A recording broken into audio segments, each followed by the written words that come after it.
మొన్న బయటికెళ్ళినప్పుడైతే ఇవి తీసుకొచ్చాననమాట పిల్లల కోసం. స్వీట్ బోండా అనేసి మైదాతో చేస్తారు బయటోళ్ళైతే. మామూలుగా మనమైతే గోధుమ పిండి, బెల్లంతో అయితే చేసుకోవచ్చు. ఒకసారి ట్రై చేయాలి. కానీ ఈ టేస్ట్ వచ్చిద్దో రాదో తెలీదు. కాకపోతే ఈ టేస్ట్ బానే ఉంది స్వీట్‌గా.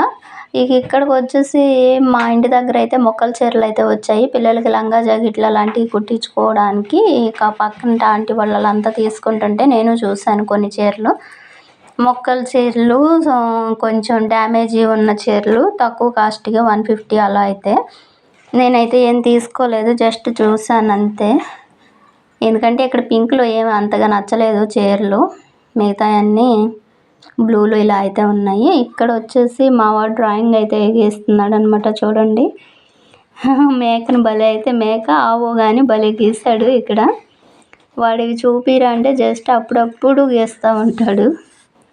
కొంచెం ఫేస్‌లు సెట్ అయ్యేలాగా గీ తండ్రి అని చెప్తా చూడండి. ఇక్కడ ఆంజనేయ స్వామి ఫేస్‌నే కొంచెం పాపం మార్చేశాడు. ట్రై చేస్తున్నాడు అంతే.